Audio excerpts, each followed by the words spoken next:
Imagine yourself on the field, hearing the crowd roar louder than your alarm clock on a Monday morning. This is the life of Song Yoo-jun, a prodigy who dribbles past opponents, expectations, and even fate itself. That is, when this useless one doesn't trip over his own self-confidence. Imagine standing before legendary rivals, where every dribble could mean glory or shame on YouTube forever. You lose everything because of a cruel fate, but suddenly have the chance to start over, like hitting retry in a video game, only without the extra lives. And now, imagine discovering that besides talent, you gained mysterious powers on the field. Who would have thought football could also be a superpower? If you thought the Super Bowl was exciting, it's because you've never seen the heart of a suffering Korean boy beat louder than the final whistle. If you're as passionate about football as the obsessed character in the story, tell us, what's your favorite team? An interview was conducted with several professional players, where the only question was, is there any player you wish was on your team? And their answer was unanimous. It was so unanimous it felt like a Starbucks drive-through line. Everyone ordering the same thing. Song Yoo-jun was the name of that player so desired by others, for his aura on the field was completely different from the rest. Since he was little, he had chosen football, and seeing a prosperous destiny, his parents invested in him from a young age, as he was so respected that even the ball seemed to ask for an autograph before being kicked. In elementary school, they enrolled him in a football school. His parents invested in him more than Americans invest in gyms in January, and with better results. It didn't take long for him to be known as a child prodigy. His journey kept evolving, with each dribble seeming like he was doing a commercial for sports shoes. So much so that in high school, they nicknamed him the God of Football. His self-confidence made even TikTok influencers envious. When he signed up for a tryout for a college team, his self-confidence was through the roof. He was sure he could become the ace of the team. At school, they called him a prodigy, but also the guy who never let anyone play right, the Messi of recess, until he saw a play that left him completely jaw-dropped. He didn't know who that player was, but he was definitely on the same level, or above his. One of the scouts went crazy over him. He knew all about Sun Heung-min's journey, and listening to what they said about him, for the first time, Song Yoo-jun tasted defeat, and slowly doubt about himself began to take over. But his competitive spirit soon took over. He wouldn't let a secondary player steal his spotlight. He was so confident he seemed like a fantasy league player before the first round, meaning it always goes wrong. From that day on, he started training twice as much, every day. He trained so hard that if he were in the US, he would have become a meme like guy who never leaves the gym. From morning until night, rain or shine, Song Yoo-jun wouldn't let go of the football. 6 months later, his improvement was already noticeable. Playing as a central midfielder, he made others eat dust. However, this meant that even his teammates couldn't keep up with him. The scout freaked out more than an American discovering free Wi-Fi at the airport. Sun Heung-min couldn't be more furious with that previous pass. Yoo-jun apologized and then did the unexpected. Completely changing his route, he ran after the mistake he had made, literally. Seeing that, the player from the other team began to lose hope. That boy was definitely a demon on the field. The referee announced the end of the first half of the match. The referee's whistle sounded more stressed than a McDonald's cashier on Black Friday. And everyone left the field to cool off and catch some air. Song Yoo-jun was happy with his own performance until his name was called. Sun Heung-min was still burning with anger over that previous pass. He nudged his teammate and said he better practice his passing from then on. The guy got angrier than an American waiting for late coffee at Starbucks. But Yoo-jun was already giving his all precisely because of him. In practice, he ran more than a late pizza delivery guy during the Super Bowl. However, suddenly, the young man changed the subject. There were only 2 months left until the qualifiers for the World Cup. If they wanted to be selected, they would have to train 3 times as much from now on. Yoo-jun became thoughtful. If he could get selected and perform well during the matches, he would be recognized worldwide. But just thinking about dribbles and passes made his head hurt. Suddenly, the referee announced the start of the second half of the game. Sun Heung-min gets up and tells his colleague to focus so he doesn't mess up again. He gives a slight complaint in response, but says he already understood the message. Suddenly, he feels a sharp pain in his head and his right eye starts to throb. Gradually, his vision becomes blurry. Heung-min turns to talk to him and is caught off guard. Yoo-jun was lying on the floor writhing in pain. Later, in a hospital, the doctor announces that the patient has developed a case of colorblindness. The young man's father immediately questions him. But at that exact moment, Song Yoo-jun saw the world completely black and white. Fortunately, he hadn't gone blind, but that didn't mean everything would be okay. Upon hearing that his son would have to rest or risk going blind, his parents begin to lament. Softly, he asks about soccer, but the doctor doesn't hear. The boy then repeats the question, wanting to know if he could continue playing soccer. The doctor gives his answer, and the world of everyone there comes crashing down. Unable to hold back, Song Yoo-jun starts to cry. 15 years have passed since that day.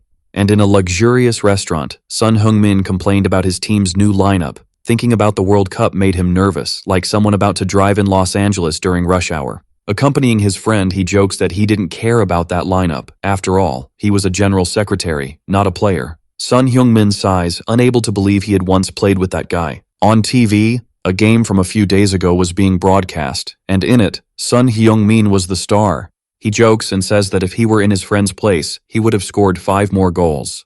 The two laughed and chatted. Sun Heung-min's career began after the first World Cup. He knew his friend had talent, but admitted that his position as captain surprised him. If it weren't for his condition, maybe the story would have been different. Because of this, he ends up asking Sun Heung-min how far he thought Yoo-jun would have gone if he hadn't stopped. His friend then questions if he was regretting it, but Yoo-jun tells the truth and says that hearing Sun Heung-min's opinion might help him. The man sighs, picks up the glass, and then drinks his beer completely. He calls his attention. He was an athlete and would get drunk like this. But then he says that Yoo-jun was a monster on the field. If he had continued, becoming a legend wouldn't be impossible. The other can't accept it at first, but the player says he is being sincere. If he improved his passing and dribbling just a little, being on the world team was quite possible. But with that, he meant that Yoo-jun was a midfielder who didn't know how to pass or dribble. And seeing the other confused, he ends up teasing him. Sun Heung-min sighs and laments for his friend. He enjoyed playing with him. Song Yoo-jun smiles and says he missed it too. But in the middle of his sentence, he hears a snore, and he finds his friend passed out from drinking. He takes Sun Heung-min to the car and asks the manager to take him home safely. For a second, Yoo-jun gives in. He hated taking care of drunks, but soon his anger passes. Sun Heung-min's words still reverberate in his head. Unexpectedly, it starts to rain, and he begins to run home. While doing so, he thinks that if it weren't for colorblindness, he could be playing. If his world weren't black and white anymore, he could have dominated the entire world as a soccer player. However, his thoughts are soon interrupted by a truck. He can't react because it was too close. And thinking about how his life could have been different, the accident happens. Song Yoo-jun is now on the ground, wondering if he would be dragged away from there. In his last seconds, he wishes he could have played soccer at least one more time. Suddenly, voices are heard, and he wakes up. He can see the blue sky and hears Sun Heung-min calling his name. Seeing him young again, he comments, and the other asks if he is crazy. He mentions that he had been hit by a car when he suddenly notices something. That uniform belonged to Dongil, the team he played for at 17. Song Yoo-jun starts to look around and for a second wonders if he is dreaming. Suddenly, the referee says that the second half is about to start. Sun Heung-min says it would be better if he didn't play since he had collapsed. But Song Yoo-jun holds him back and says he would play. More than anything, he wanted to play soccer again, and he had gained the opportunity. Years had passed since the last time he touched a ball, and now he could also see colors. The game begins, and with a smile on his face, Yoo-jun dribbles past the opposing team's player. He runs across the field feeling more alive than ever. In the middle of his path, a player blocks him, and he starts to calculate another route. Suddenly, 2 players from his team shout that they are free. If he passed to Yang Ju-chan now, maybe his team would have a chance. He prepares, but suddenly a golden light floods the field, and it seemed that light was guiding his way to the perfect spot. Song Yoo-jun then kicks with all his might in that direction. Yang Ju-chan is confused. Theoretically, there was no one there, but in reality, Sun Heung-min had just arrived. Yoo-jun is also surprised by his teammates' appearance, but soon they manage to score and everyone starts to celebrate. From afar, he watched his friends and ends up smiling. In his previous past, everything had gone wrong, but now he had a chance. He had one more chance to start over. Thus, Song Yoo-jun lets out a shout of joy from the bottom of his heart. Tears gather in the corners of his eyes. To feel the happiness of playing again alongside his teammates and having a fresh start went far beyond what he had wished for. And in that moment, he was unable to notice, but that golden light would completely change his life. The match was over and Dongil School's team had won 2-0. Happy with the victory, the students get ready to leave, but it seemed that Song Yoo-jun was in a different vibe. He was quiet and downcast until he suddenly started to laugh. Song Yoo-jun couldn't believe he had played an entire soccer match again. That feeling was real. It wasn't a dream, and he didn't know how, but he was back. Sun Heung-min appears and asks what he was doing, looking like a madman. With a cheeky grin, he says he was in a good mood. His friend rolls his eyes but quickly changes the subject. That pass earlier had been incredible. Yoo-jun recalls that moment and wonders what that golden pillar was. He hadn't seen it since then. With a good-natured smirk, he says his talents were evolving. Sun Heung-min doesn't pay attention. He wasn't going to keep inflating his ego. He turns and says he was going home, and it would be better for Yoo-jun to do the same. After all, they had training the next day. It was better to rest. Later that night, Song Yoo-jun had arrived at his old apartment. He enters the password and steps inside, observing the surroundings. The house was just as he remembered. His mother was cooking and said dinner was almost ready. His father was already home, sitting at the table as always. Noticing a difference in his behavior, his father asked if he was feeling all right. But his mother defended him and asked the boy to sit down. The food looked delicious, and he hadn't eaten his mother's cooking since he had moved out. Yoo-jun takes the first spoonful, but then remembers that despite his mother's dishes looking beautiful, they were never tasty. His father asks if he was thinking about what he had said. Yoo-jun feels confused, but then his father mentions giving up on soccer. At that moment, he remembers that during that time in his life, his father had asked him to focus more on his studies. And in his past life, due to color blindness, he took over the family business. For a second, they lock eyes until Yoo-jun takes the initiative. He says he has made up his mind. He wouldn't stop playing and would become a professional. The next day, the coach divided the team into two groups. Sun Hyung-min and Song Yoo-jun ended up on the same team, so the two start teasing each other. And when his friend jokes about the pass, he becomes thoughtful. Would he see that light again? The match begins, and soon the ball is passed to him. Yoo-jun prepares and scans the field, waiting for something to happen. As nothing happened, he passes the ball forward. The passes continue until it reaches Yang Ju-chan's feet. He observes the team and then kicks hard forward, cutting across the field. The ball lands right at Yang Ju-chan's trunk, and now that it has been passed to him, he would definitely make sure to score a goal for the team. But Park Jung-soo appears in front of him. The two exchanged some friendly jabs and teasing, until Song Yoo-jun shouts that he is free. Yang Ju-chan doesn't think twice and passes the ball to him. He had gotten the ball, but unfortunately, he was in a trap. When he thought about returning the pass, the golden light from before starts to shine again. Song Yoo-jun realizes he was much less and narrower than last time. Wondering if he would be able to score, he prepares to shoot. A smile appears on his lips. It wasn't time to hesitate. He would never know if he didn't try. Thus, the ball goes towards the light. And just like the day before, Sun Hyung-min appears at the exact moment. He celebrates briefly, but the ball ends up veering off. Even so, his friend manages to kick. But because of that deviation, the goalkeeper ends up catching it. Sun Hyung-min complains to him what a twisted shot that was. And at the moment he hears his complaint, the realization hits Yoo-jun hard. Now he knew what the nature of that golden light was. The sun was high and the afternoon at school remained calm. But the energy on the field was the opposite, completely agitated. Yang Ju-chan heads the ball and shouts for someone to recover it. At that very moment, Yoo-jun appears and stops it from going out of bounds. In his mind, he recalled the last pass he had made. If he had hit the golden pillar, Sun Hyung-min would have scored. Thus, he could draw some conclusions about this light. First, it only appeared when he had the ball in his possession. Sun Hyung-min takes off running and the others try to catch up. Second, it appeared only when there was a chance to score. The ball goes towards the pillar, but he ends up missing on the first try. And that's where the third rule comes in. Even if he missed if it entered the golden zone, Sun Hyung-min would clearly be able to score an insane goal with such precision. In other words, it was a guaranteed point. Everyone celebrated that point, while Yoo-jun thought that, with that skill, he would definitely be invincible. But while he was lost in thought, someone in the distance was watching him. The boy had made a perfect pass the moment his teammate started to run. Lee Jung-gwan sips his coffee. He was the national team coach and had taken an interest in Song Yoo-jun. That afternoon, Song Yoo-jun and Sun Hyung-min had gone to a convenience store. And while they ate, they talked about the game that afternoon. After all, they had won 5-0. Sun Hyung-min asks what Yoo-jun was doing. His passes were insane. Yoo-jun jokes that he would stop passing the ball to him, and Hyung-min quickly pleads him not to. But it made sense. For someone watching from the outside, it must have seemed crazy. After all, previously he was a box-to-box type player, a position where the player had to cover his team in the penalty area. This fit him perfectly because of his stamina and speed, and out of nowhere, he had become a passing specialist. The confusion was understandable. Suddenly, Sun Hyung-min changes the subject and mentions that the national coach was at school earlier. Yoo-jun then remembers that at that time, Lee Jung-gwan used to go to Donggil every day. And that meant that, if they kept playing that way, suddenly they could end up in the national team together. In that instant, Yoo-jun imagines himself playing for the national team. He had to find a way to get the pass right. The next day, the two stretched while talking about the day's activities. Until suddenly the coach appears, calling everyone's attention. A bus stops right in front of them, and several players wearing the Seoul team jersey start to get off. They didn't know what that team was doing there. They didn't remember any scheduled match. Until Lee Jung-gwan steps down. Now everything made sense, Yoo-jun thinks. The coach makes his entrance and thanks them for accepting his last-minute request. Their teacher says it was always a pleasure to host the strongest team in the country. The two talk a bit about their intentions, until Lee Jung-gwan looks at Song Yoo-jun and Sun Hyung-min. but mainly at Song Yujun, wanting to know what that boy was capable of. That said, the Dongjil teacher gathers his students and begins to explain what tactic they would use. If they had any questions, they could just check the notes on the board, other than that they could warm up. Everyone gathers around the board for a final check. While Yujun says he would pass all the balls to Sun Hyugmin, he continued to speak until his friend noticed something different. It seemed there was something different in the lineup for this game. Song Yujun looks at the board a bit confused until he notices the change. The names of the main players were on the field, except for Sun Hyugmin's name.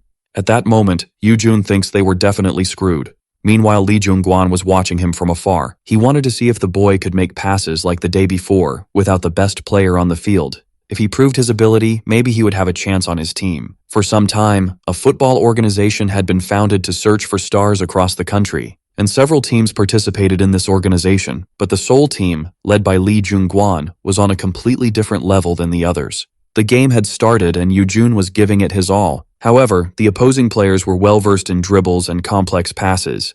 Because of this, the ball fell at the feet of the number 6. He sighed and began calculating the coordinates. As soon as he finished his calculation, he kicked the ball with all his might. It crossed the field, leaving the players wondering where that ball was going, until it landed perfectly at the feet of the player facing the goal, and he scored the first point of the match. Song Yujun tried to understand what was happening. After all, it was the true strength behind the leadership of the Seoul team. It was the central midfielder Oh Seung-min. The night before, Yujun had been researching teams online, and he came across an article about Oh Seung-min stating that he was the MVP of passes. The position was the same as his, but that guy seemed to be on a much higher level, which meant he was a strong opponent to be chosen for the under-20 national team. And if he wanted to be selected for the team instead of that guy, he would have to improve his skills. In the past, that might have sounded impossible, but with that golden zone, he might just manage it.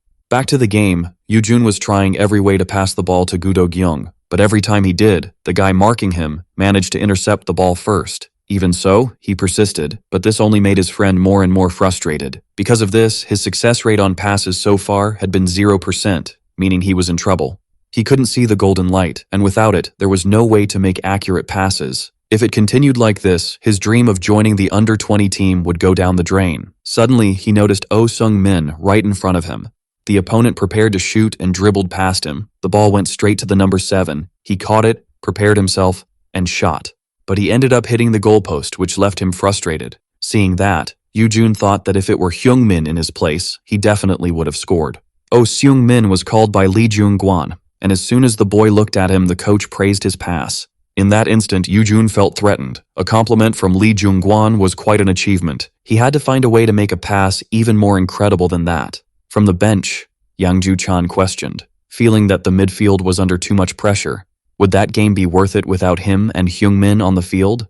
It was hard to create goal opportunities without two key players, hence the pressure, especially with Oh Seung-min distributing passes left and right, but maybe it wasn't all bad. Finally, an attacking chance had appeared, and Yujun was going to do everything to not let it slip away.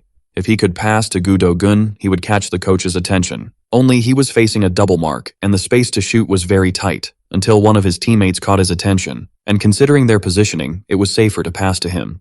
Yujun then prepared, but the voice of Lee Jungguan echoed in his head. He gritted his teeth and decided to kick to Gu Do-gun. The ball ended up hitting the shoulder of one of the opponents, which changed its trajectory. He realized what he had done, and when the ball was about to hit the ground, a player from the other team intercepted it, and he even shouted that his passes were a mess. The opposing team began to counterattack, and once again the ball fell at the feet of Oh Seung-min. With the pass calculation complete, he kicked to his teammate. The ball flew and landed exactly at the right spot, and as soon as the opposing player shot, a goal was scored. While they celebrated, Yujun reflected. Because of him, the opposing team had scored a goal, and that had been a huge critical error. The first 15 minutes of the first half ended, and Song Yujun couldn't feel worse. He had done everything wrong and even handed a goal on a silver platter to the opponent. That was definitely his end. Suddenly, someone hit him with a lollipop. Sun Hyungmin had appeared to ask what he thought he was doing. It seemed like those passes were going wrong on purpose. It was better if he explained himself soon. But of course, he wasn't doing it on purpose. He wanted to get Lee Jungguan's attention. If that was the case, why was he just trying to use his passes? Hyungmin questioned. Confused, Yujun replied that it was because he was good at passing, and at that very moment his friend calls him an idiot. So be it, he had already done his job there. Yujun was alone in this. Because of that attitude from his friend, he becomes pensive. The second half of the first half begins. And in Yujun's mind, he could only question whether he was good at anything besides the insane passes he had been making lately. He wished so much that Hyungmin had said something. Now he was racking his brain. Due to his distraction, the enemy's number 10 ends up passing. The moment he realizes the mistake, he remembers the first half of the game. And to make up for lost time, he had to block passes to Oh Sung-min as much as possible. In a few seconds, he manages to catch up to the opposing player, but he ends up passing the ball forward. Yujun doesn't give up and tries to stop the other player who received it. That player was running before everyone else moved, so there were no allies around until Oh Sung-min leaves his position. The guy passes it forward to him, and while running, the boy starts calculating. Yujun curses, wishing he had been a little faster. As the game progresses, he keeps pressuring the enemy team with his speed. Once again, the ball reaches Oh Sung-min's feet, but Yujun doesn't give him time to think. And like a pursuer, he appears in front of him, still full of energy. Under pressure, Oh Sung-min returns the ball. And this makes his teammate realize that the quality of his passes was decreasing. The game continued to be frantic, and Lee Jung-gwan observed the young players on the field. Until the coach of Dongil appears to have a chat. Lee Jung-gwan says he felt for what was happening on the field among the boys, but the teacher points out that his view was wrong. Yujun was never about the passes. He had always been a box-to-box midfielder. And upon hearing that, the coach is surprised. While running on the field, Song Yujun recalls his past. Sun Hyungmin himself had told him that he was a midfielder who knew how to apply immense pressure on the opponent.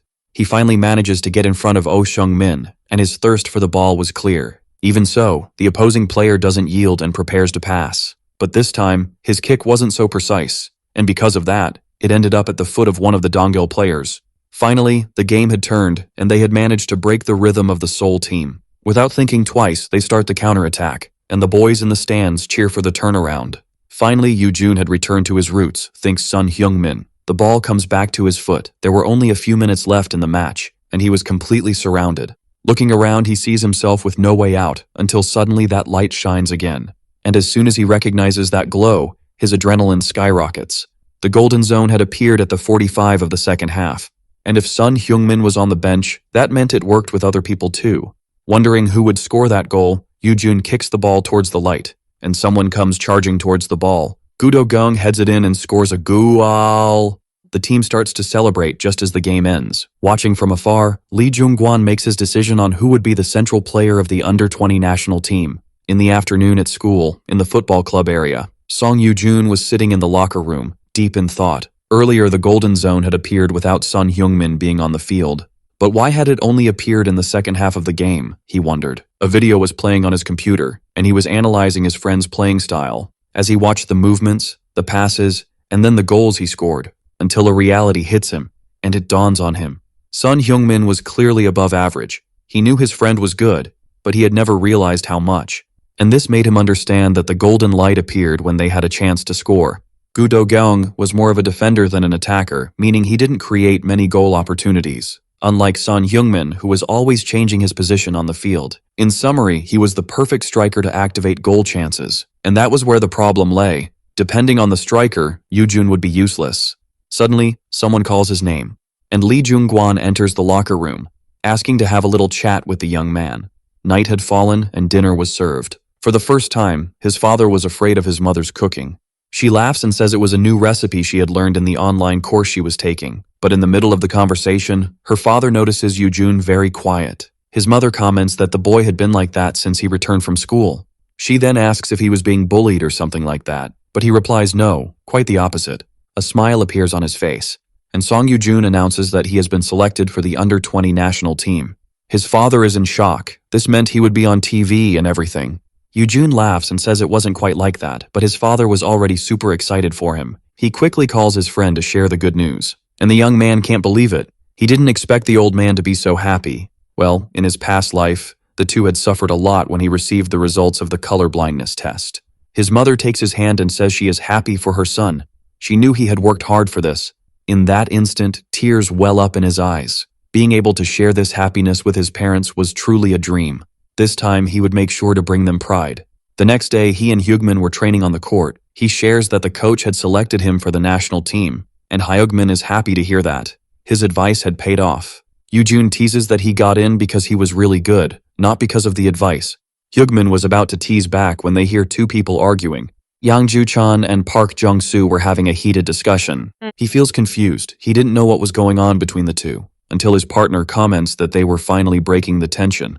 Within their team, there were two people who were the heads of the group. Yoo-jun then remembers that there were indeed two groups, the group wanting to join the under-20 team led by Hyugmin and Yang Ju-chan, and the group that was completely against the under-20 team led by Park Jung-soo. Some of them, like Yoo-jun himself, got along with both sides, but it wasn't the same for everyone. Park already didn't like them much, and with Ju-chan on his case, his patience had run out.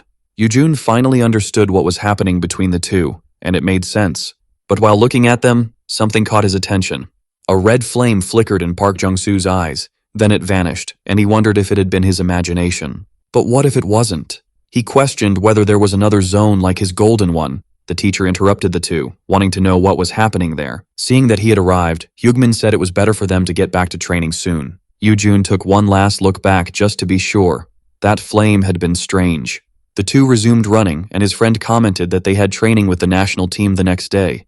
He said he remembered and wondered if there were mini-groups in the national team too. Hyugmin paused for a moment and then smiled. With or without groups, the important thing was that they were together. Yoo-jun shivered. It wasn't normal to see Hyugmin in such a good mood. At the under-20 training field, Song Yoo-jun introduced himself to his new teammates. The atmosphere was quite serious, and each player there was sizing him up. A nervous smile appeared on his lips. He would definitely have trouble fitting in. Well, he was finally where he wanted to be. He would find a way to deal with it. At the under-20 training field, the boys were warming up, passing the ball among themselves. A boy with blonde hair was Yoo-jun's partner in this warm-up. Worried about what had happened when he arrived, the young man wondered if the coach was turning a blind eye. Suddenly, his teammate commented that Oh Seung-ming had lost his spot to Yoo-jun. Even though his stamina wasn't great, his passes were spot on. Trying to fit in, he agreed. That guy's passes were indeed impressive. And while saying he would do his best, a ball came flying towards him with full force. He dodged at the last second but ended up falling, indignant about what had happened. Kim Min-seung praised him and said he had done it on purpose to check the rookie's reflexes. They didn't need guys who just wanted to do their best. They needed people who were really good and had confidence in themselves. At that moment, Yoo-jun realized why the coach hadn't said anything earlier. He wanted Yoo-jun to show that he deserved to be there to his teammates with his own skills. Lee Jung-gwan appeared and said that in the afternoon there would be tactical training. For that, they followed a strategy and divided them into two teams. Kim Min-seung had stayed on the opposing team and mockingly wished him good luck.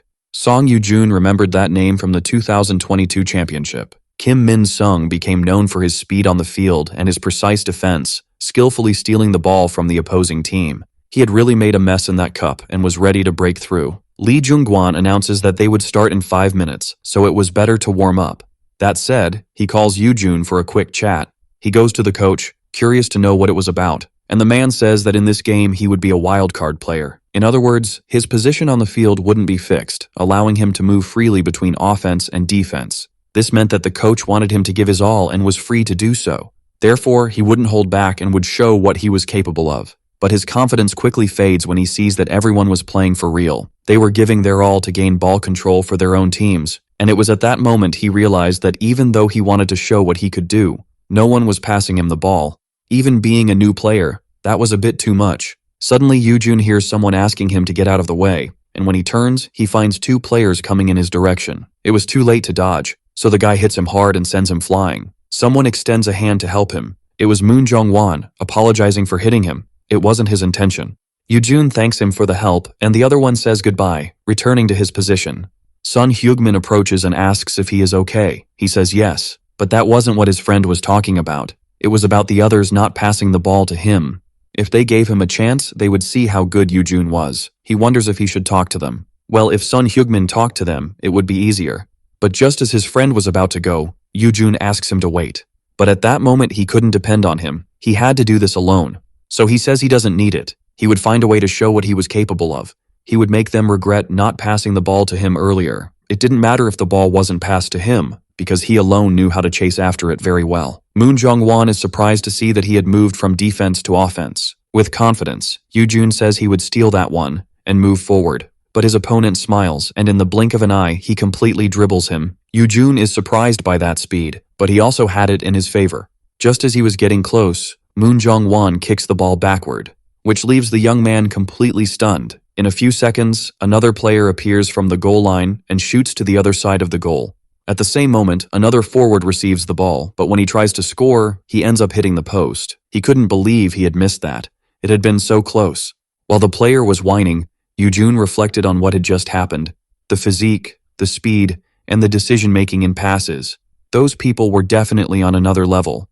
And it was at that moment that his world fell apart. Usually those who have no dog hunt with a cat. But what if he didn't even have the opportunity to have a cat? He charged at a player to have a chance at the ball, but it was passed forward. Even so, Yujun didn't give up and kept trying. But their passing time was faster than he could keep up with. So that was the power of a national team. The pass consists of 3 stages. The first is receiving the ball. The second is looking around, and the third is passing. But that speed of passes he had never witnessed before. They didn't even waste time on step 2. They were always tracking each other on the field, which is why the speed and precision. Yujun knew he couldn't keep up with that pace for now. But he also couldn't just stand still doing nothing. Moon Jung-won asks if the rookie isn't tired of failing so much. There were some things that were impossible, even with persistence. The player who was going to receive it celebrates the pass.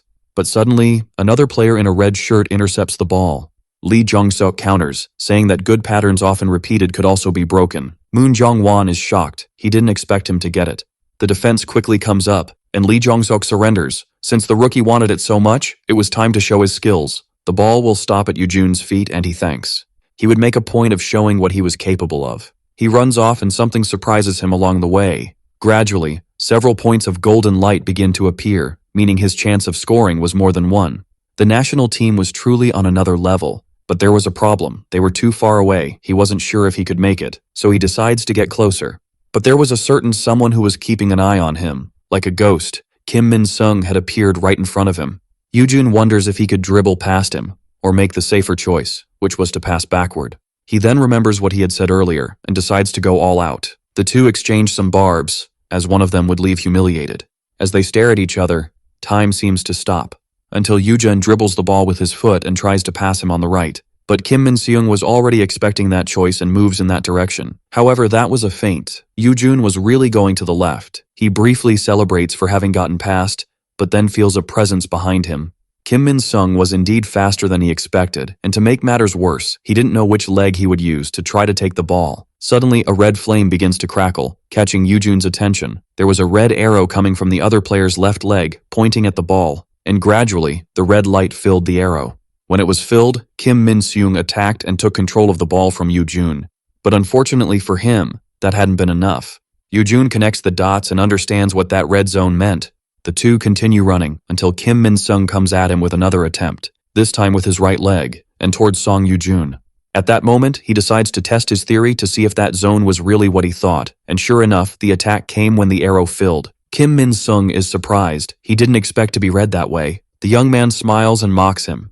After all, now the blonde was very predictable to him. Song Yujun shoots towards one of the golden zones, and the ball goes straight to Son Heugmin's feet, who had a huge smile on his face. He shoots and the goal is spot on. The veterans are surprised. It had been a great attack from the rookie duo. Meanwhile, Lee Jung-gwan was watching them.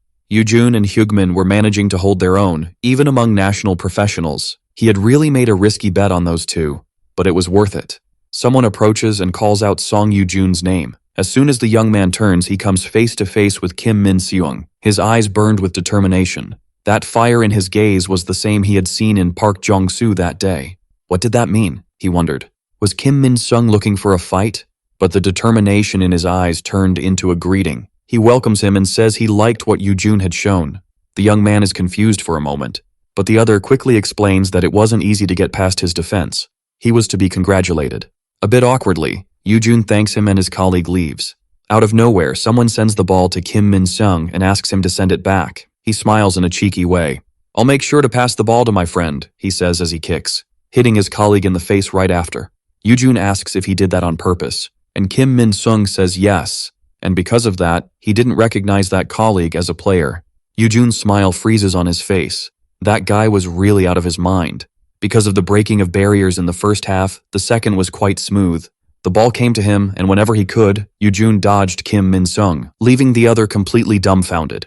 Moreover, he also had assistance from the Golden Light.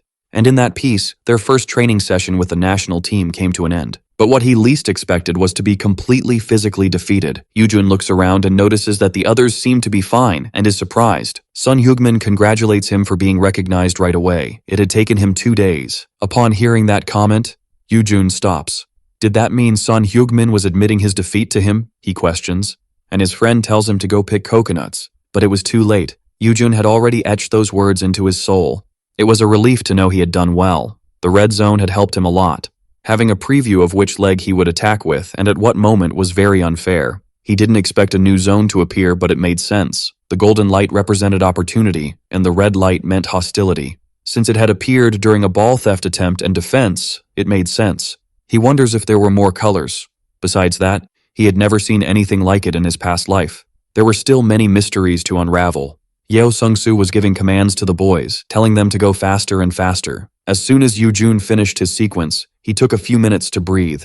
It had been 3 weeks since he joined the national team, and thanks to training in daily life, he had made some friends. One of them was Lee Jung-suk, the center forward who represented Korea around the world. Soon after, Moon Jung-won joined them bringing water. They had also become friends. The young man always enjoyed Yujun's passes. Moon Jung-won was considered the top striker in the Korean League. In addition, he also had Kim Min-sung and Sun Hyugmin by his side. Everyone gathered there was considered a monster of Korean football. Hyugmin crouched down and asked if they had packed their bags yet. Yujun was confused at first, but soon his friend reminded him that the Sendai Cup was coming up. Indeed, there were only 2 days left until the competition started, he thought. The Sendai Cup was a friendly tournament held in Japan, with participants being the under-20 teams from Brazil, France, Japan, and Korea. In his previous life, Korea had lost to Brazil, and France had only managed to beat Japan. In other words, Korea ended up with 2 wins and 1 loss. For others, it might just be a friendly, but for him, it was what would determine his official spot. He remembered how hard it had been for Hyugmin to secure his spot. He had to make a name for himself, no matter how. After the Sendai Cup, everyone would know who Song Yujun was. Finally, the day of the trip arrived, and they headed to Sendai, a small historic city in Japan. Everyone was super excited about the trip and the friendly match, but Hyugmin had different plans. He had always been eager to try Japanese sweets. Seeing what his friend's goal was, Yujun tried to find another partner to go for a walk. And when Lee Jong-seok said he was going to eat some ramen, he got excited right away. The two then went to the traditional restaurant Sanpachi-Q. Yujun ate with gusto, leaving not a drop behind.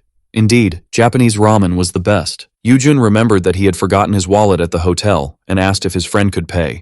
But he had only brought 200 yen. Hearing that conversation, the owner immediately asked how they were going to pay. Suddenly, Yujun heard a familiar noise. Someone was playing football in the street, with people around. The guy then commented that if his opponent managed to take the ball from him, he would pay double the bet. Hearing this, Yujun had an idea. He and Lee Jong-seok went over to the group and entered the challenge. People began to gather around to watch. The guy said the rules were simple. They just had to take the ball from him within 30 seconds. The two started to warm up, and Yujun thought about how privileged he was in Korea because of his father. The boy approached and asked who would go first. At that moment, he stood up and said he wanted to go first. So, the two faced off, and the clock started counting down. The boy charged at him without thinking twice. Yujun reacted, but soon realized he had lost sight of the ball. He couldn't believe it was in the same place as before. But his opponent came back and said he was just playing with him. Everyone started laughing, and Yujun felt embarrassed. He tried not to get carried away by the atmosphere and said that this time he would start. Now, that was the determination he was talking about. The match finally began, and the two started the duel. The guy was fast and had good ball control. His dribbles bordered on the impossible, so well trained they were. It was almost a frantic dance where the ball was handled with mastery. Yujun spotted an opening, but as he charged in, he realized he had been tricked when the guy made a pass backward. He was surprised for a moment, but getting that ball back was more important than admiring his opponent. However, the alarm rang. The 30 seconds were up. Yujun was in shock. He hadn't felt the time pass. His opponent congratulated him and called the next challenger. Yujun apologized to Jong-seok. The opponent was stronger than he had expected. Well, he could leave it to him. From now on, it was just to sit and watch. The two stare at each other and the boy prepares himself. When the time starts, he charges forward. He was confident, planning what he would do to deceive the opponent. He would use his left or right, but as soon as he looks ahead thinking of going through the middle, he faces the other's concentration. This makes him hesitate for a moment. He was the one with the ball, so why did he feel trapped in a trap? It seemed like this one was good, interesting. He prepares the ball and starts a sequence of dribbles, standing in the same place. Yoojun is surprised. The guy's ball control was very good. It didn't match the level of an amateur. Jungseok hadn't taken a step yet, and this was starting to bother him. He then tries to make a play that no ordinary person would be able to resist. The ball is lifted in the air and thrown in Jungseok's direction. But he knew it was a feint, so he held his ground. And as soon as the guy came in with the kick, sure, he had dribbled him. Jungseok raises his left leg, intercepting the ball. The guy can't believe what just happened. And now, the ball was under his opponent's control. Yoojun is in shock and soon goes to celebrate with his senior. The artist approaches and says he had good instincts.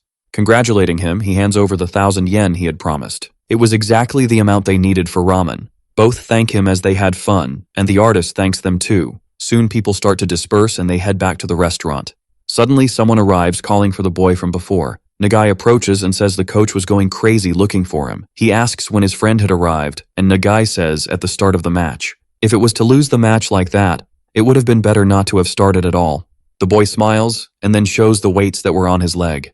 Nagai mocks him. He had a strange way of training, but it was better to head back soon. The boy closes the bag and grabs his backpack. The truth was, he was a midfielder in the Japanese league. His name was Sato Ren. The big day had arrived, and for the opening of the Sendai Cup, it would be Brazil versus Korea. In the past, Brazil had won 3-1, but this time Yoojun was on the field. He would make sure to change the past, using his powers. The match begins, and to Yoojun's despair, he was on the bench. Because of this, his anxiety skyrockets. After all, there was no way to change things from the sidelines. An hour before the match, in the Korean team's locker room, Moon Jung-won was using Pox as a bargaining chip to get passes from Yoojun. The boy says no, but his friend keeps begging, wanting to score a little goal. But suddenly Coach Lee Jung-gwan arrives and says Yoojun was out of the match against Brazil. This time he would stay on the bench. Yoojun starts to wonder if he had done something wrong. But suddenly the golden light begins to shine. It seemed that Lee Jung-gwan had a strategy for them to win. The game was going smoothly, but he couldn't help but feel worried. After all, 10 minutes of the second half had already passed, and at that exact moment, Brazil scored the first goal. Dudu Barbosa, number 9 of the Brazilian team, had scored the first goal and was celebrating the point. Even with the goal, the Korean team managed to regain possession, and the crowd went wild. Despite the score being 1-0, they didn't give up, and that excited everyone around. Minchai advanced down the field and made a pass to Lee Jung-seok, but Eziel Vitorino stepped in front and stole the ball. Jung-seok called for the defense, but it was already too late. They kept passing the ball, and it fell back to Dudu's feet. Yoojun noticed that the passing time between the players was extremely short. They were also fast, but the Brazilian team was on another level. What were they doing differently? He wondered. Suddenly, Jung-seok's voice came into his head. In the challenge from the other day, he had understood the opponent by observing their movements. And since he was on the bench, he wanted to take this moment to observe the opponent. There was just one problem. He had no idea how to do that. Well, in that case, he would do what was within his reach.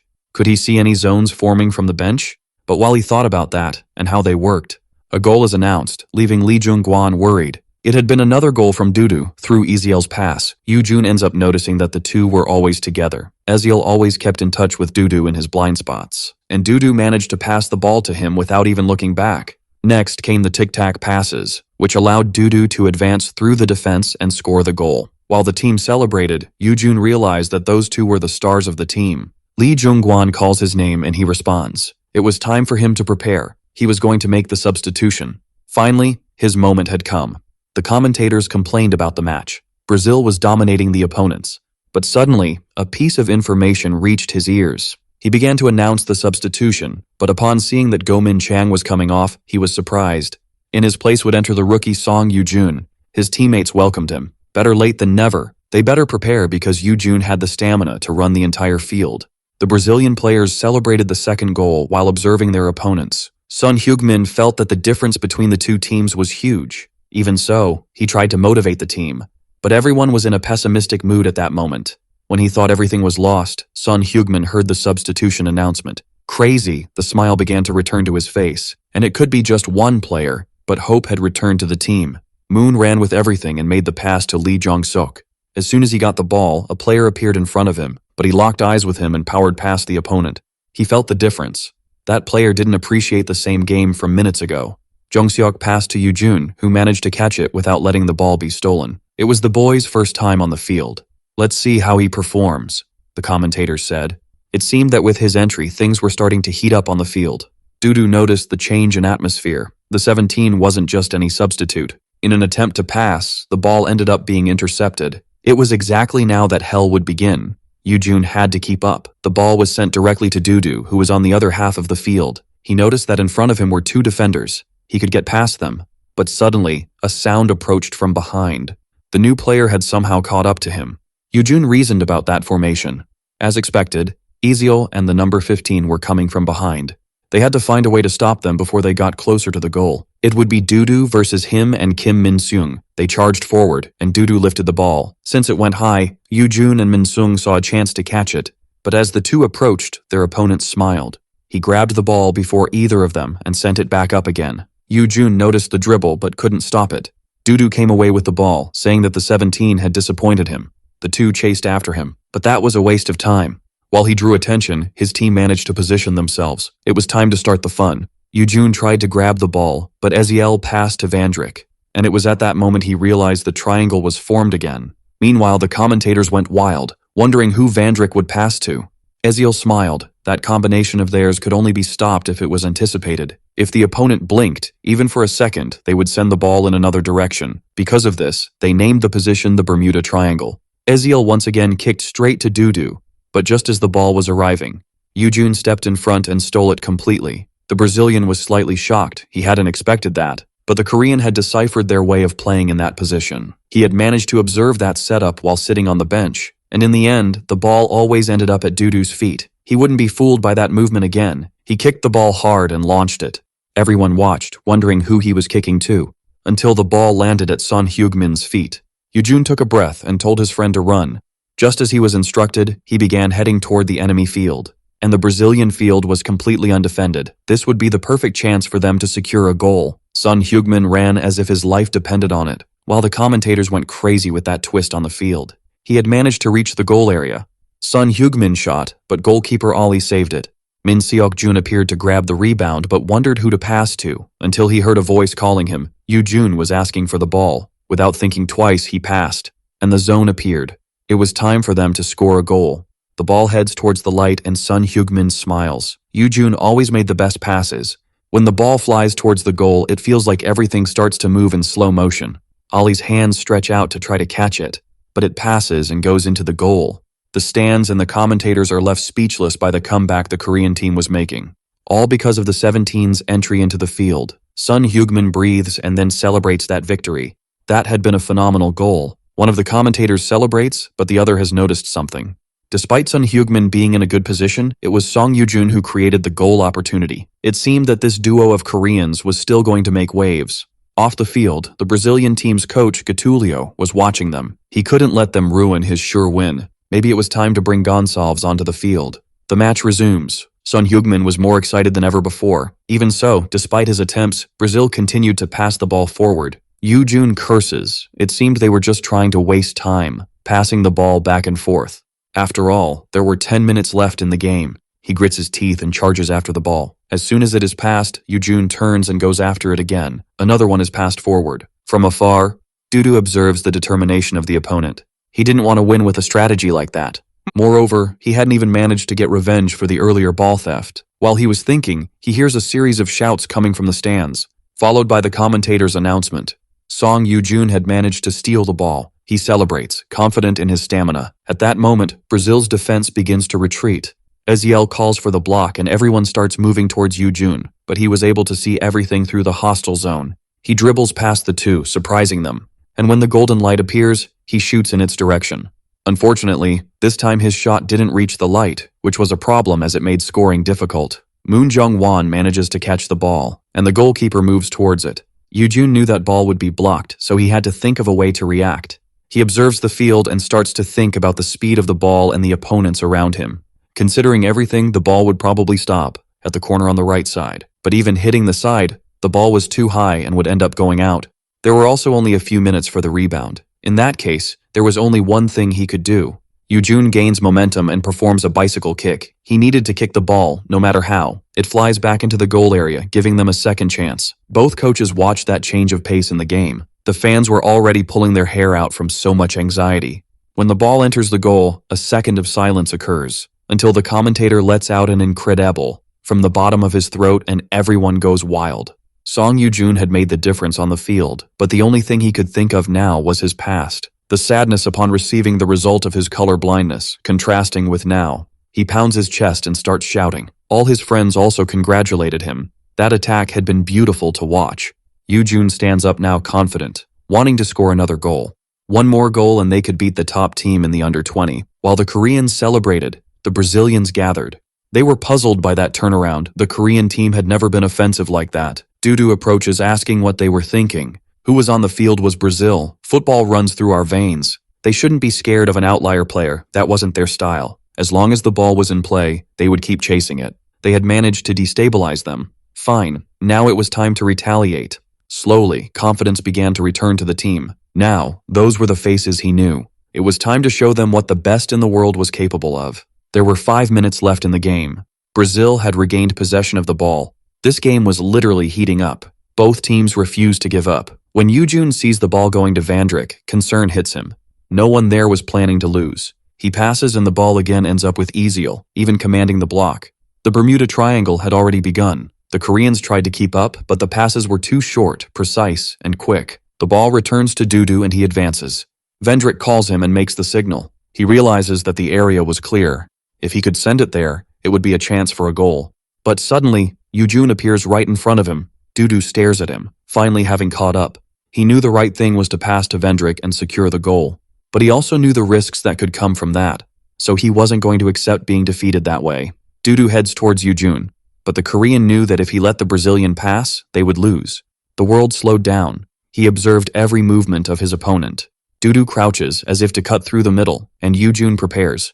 But then he notices that the other center of gravity has shifted direction, and when his leg moves for a feint, Song Yoo-jun kicks right in the middle, taking the ball from him. Everyone is stunned by this. Yoo-jun managed to counter Dudu. The Brazilian calls for the defense, but the Korean runs off, controlling the ball. No one could believe what they were seeing.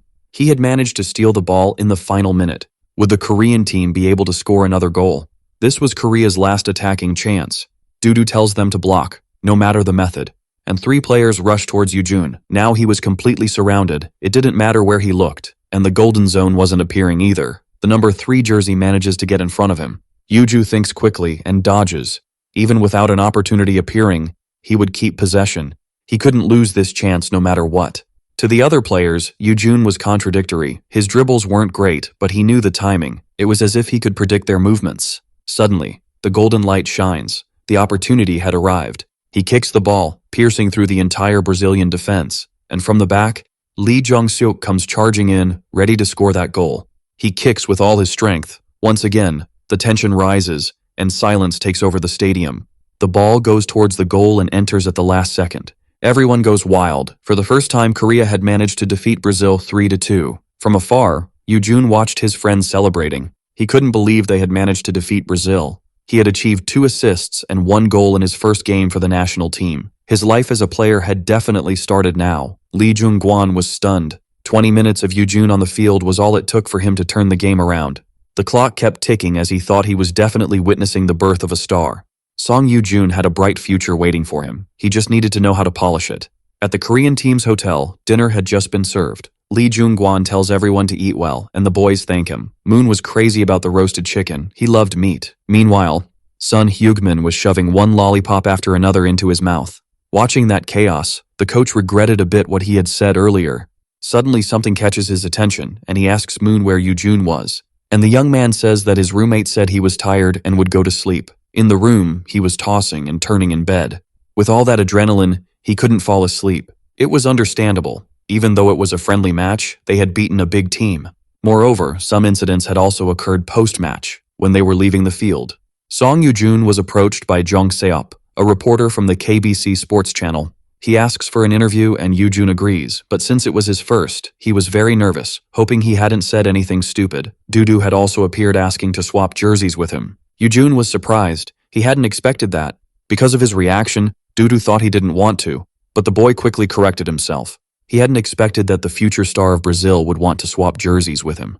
The two chatted a bit, and Yoo-jun was happy thinking they could become friends. Finally, Coach Yeo Sung-soo called him over to talk. Yoo-jun was a bit confused and asked who was accompanying him. He was simply facing the founder of the Korean U-20 National Committee. In summary, they wanted to send him to study in Spain for a season and then return to play for Korea. It seemed simple, but having such a request after his first game was daunting. Well, if he acted on impulse, he could end up in a deep hole. After all, if he didn't train, he would have problems. To avoid that thought for now, he said he would talk to his parents.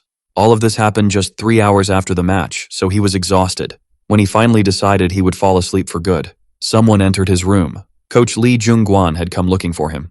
Seeing the boy's face, he asks if he should go home, but Yoo-jun insists that he stay.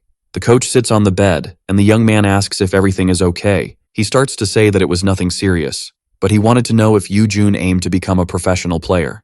And upon hearing that, he is left speechless. Seeing the confusion, Lee Jung-gwan asks if he intended to go to university. Yoo-jun ponders. If he were to study, he would lose a lot of time. And in this life, he had decided to become a football star. Thus, he says no, he would like to dedicate himself exclusively to football and become a professional. Lee Jung-gwan then says that if he hadn't received any offers yet, he would like to help him. Yoo-jun couldn't believe that the coach wanted to help him with his career. It was 2009, meaning Korea had not yet debuted outside of Asia. He would probably be recommended for this first league, but he wanted to play at a higher level. To be sure, Yoo-jun asks if it would be to help him grow here in the country. But Lee Jung-gwan says no, he wanted to send him to train and grow abroad. In that instant, he freezes. The coach asks if he knew about the Super League, and upon hearing that, Yoo-jun goes crazy. Well, he had played in that Turkish league when he was younger, so he had contacts. In fact, it was from there that the greatest Korean defender Choi Young-ho came. In other words, it was a route where success was guaranteed. From the young man's expression, Lee Jung-gwan ends up thinking that he didn't like the idea. If he wanted to go higher, there was also the option of the Japanese league. Yoo-jun smiles and says that if they were leagues recommended by Lee Jung-gwan, he would think about it. But he didn't even need to finish for the coach to understand that it wasn't what the young man desired. Yoo-jun apologizes, but Lee Jung-gwan then tells the truth. From now on, he would receive several offers like that, so he had to know how to choose. He then understands what the coach was trying to say and thanks him for the tip. Well, because he was young and inexperienced, Lee Jung-gwan was worried, and since he couldn't recommend him to the leagues he knew, he could find someone to help him make decisions. So he wanted to know if the young man would like to be introduced to a sports agent. Yoo-jun is surprised. Agents were literally responsible for a player's career, from small contracts to negotiations with big clubs.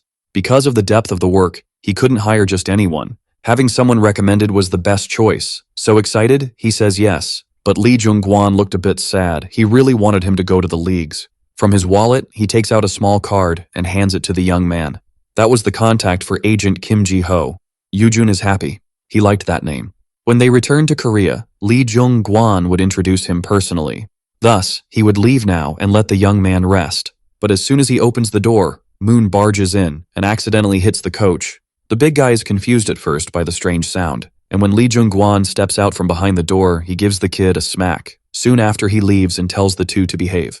Moon asks what the coach was doing there, and Yoo-jun says it was an inspection. As soon as they enter, he says that the next day he would pass a ball to Moon during the game, and the boy cheers. He was counting on Yoo-jun to score a goal. Jokingly, the boy steals the other's bag of snacks and starts eating alone while Moon tries to get it back. The next day, their match against France is announced by the commentators.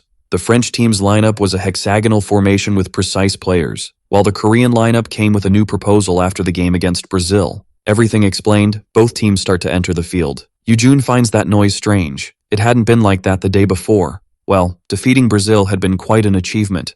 There were more reporters present than the day before, and the filming crew was much better positioned. Considering the consistent victory of the Brazilian team, it made sense for that commotion. Well, this was great for him. He would have the opportunity to show exactly what kind of player he was.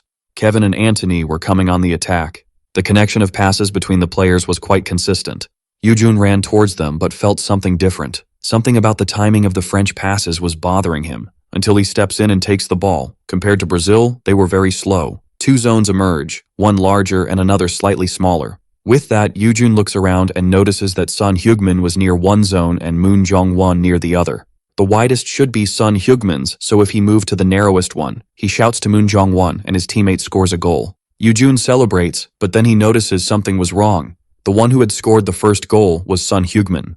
But if he was the one who scored, what had happened to... Before he could finish his thought, Moon Jong-won appears behind him freaking out. Yoo-jun tries to explain himself, but the truth was he had forgotten. Moon Jong-won had stayed in the Korean League not just for his talent, he had a habit of playing when he was in a bad mood. The French team was on the attack, but Kim Min-sung steals the ball and passes it forward. It seemed like the French were constantly losing possession to the Koreans. Yoo-jun enters, leaving his opponent on alert. In his head, he couldn't stop thinking about how strange this was. No matter how many times he tried, he was always managing to take the ball for himself. France was clearly a strong team, but their movements seemed a bit stiff. Suddenly, he hears a sound, and when he looks to the side, he spots a huge team of photographers taking multiple photos in sequence, which was clearly bothering the other players. At that moment, it hits him. They were 17 and not used to the pressure of the media. Moreover, they had conceded the first goal to a team that wasn't that great yet. They didn't have the mental strength to handle all this pressure yet. Having talent wasn't the only thing that mattered in football. The golden light begins to form, and soon another one appears. Again, he would have to choose. Moon Jung-won comes running down his side, and he is shocked by all that eagerness for a goal. Yoo-jun makes his choice and kicks hard towards one of the golden columns. The ball heads towards the light, and he hopes Moon Jung-won can score. But as soon as the ball enters the zone, Seon Jung-woo shoots, and the French goalkeeper Louis Deldort catches the ball. Yoo-jun feels sad. It had been so close. But when Seon Jung-woo apologizes to him, he feels confused. If he was the one who shot that, it meant that, almost like a ghost, Moon Jung-won appears behind him, murmuring that the ball hadn't been passed to him again. Yoo-jun feels a mix of regret and fear. He knew he had made the wrong choice. After all, his friend was in a pretty dark mood now. 43 minutes of the first half had passed. Nabi Chabi from France finally manages to gain possession of the ball. He notices something was wrong with the player wearing jersey 11, because at that exact moment he was looking like an idiot. Well, whatever, he would keep advancing. He connects with Kevin, who was right in front of the goal.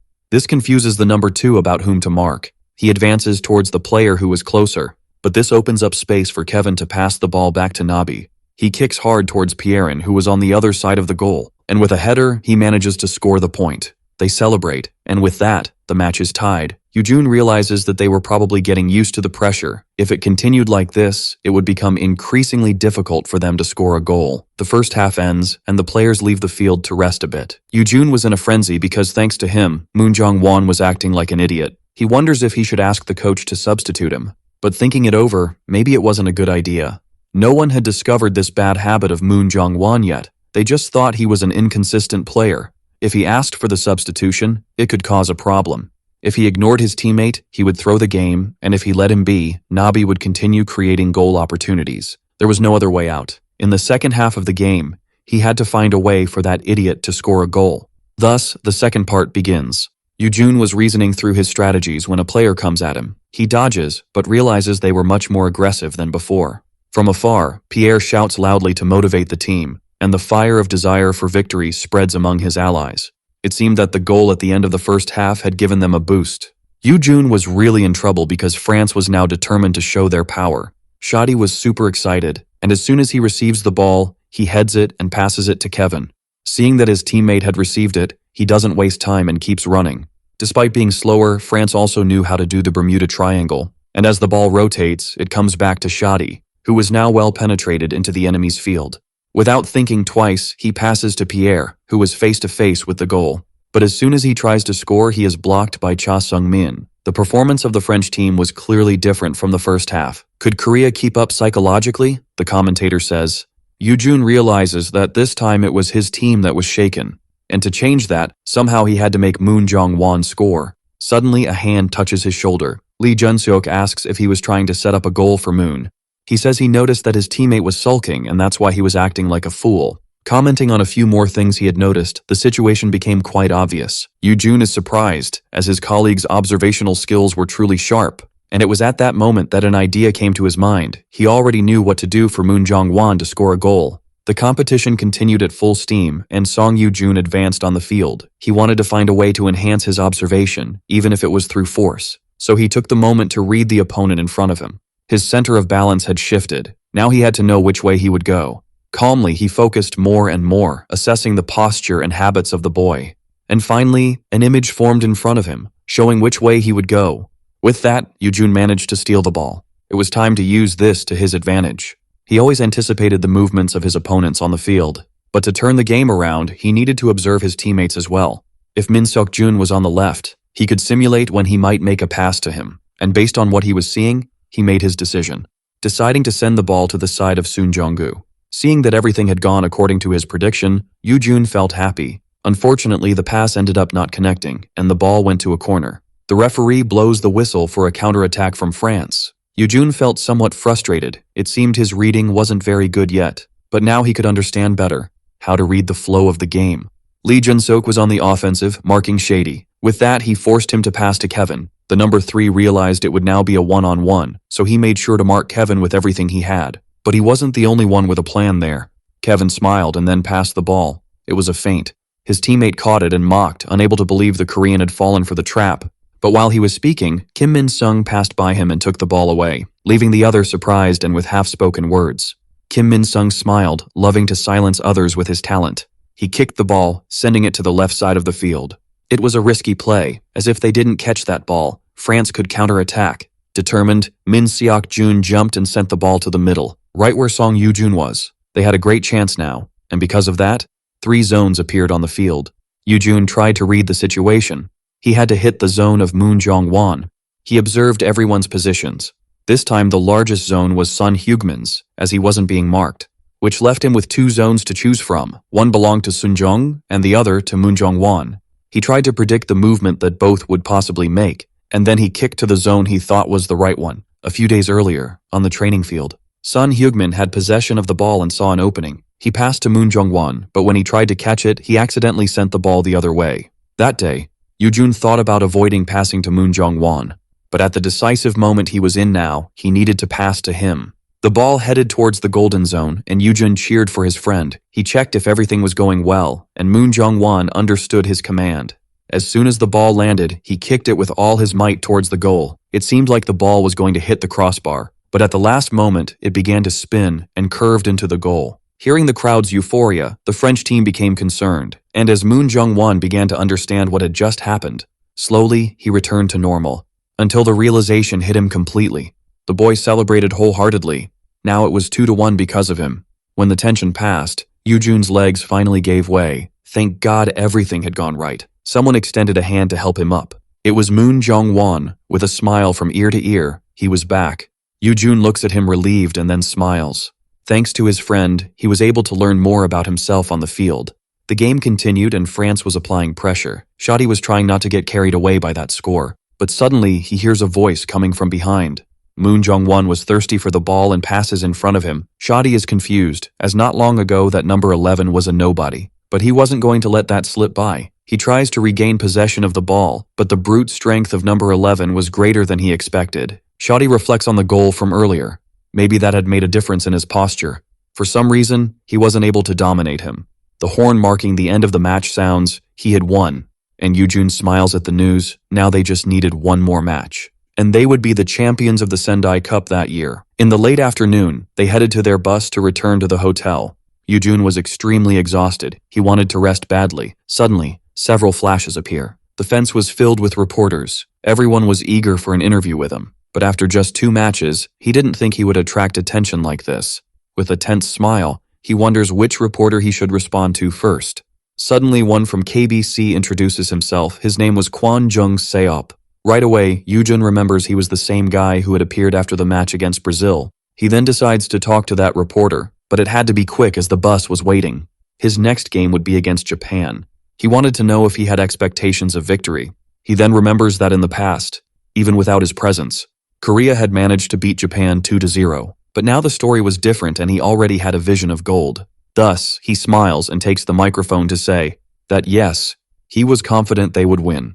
Back at the hotel, he checked some things about Japan on his computer. Because of his past, he remembered the setup of the Japanese team and its players. He had studied a bit of this back then as a precaution. Who would have thought it would come in handy? But there was something that bothered him, according to what his coach had given him. There was one specific player who was new, meaning he wasn't in the previous match. Sato Ren. He felt he had heard that name before. Could it be that, on that day, that guy he had competed against was the number 1 free football player?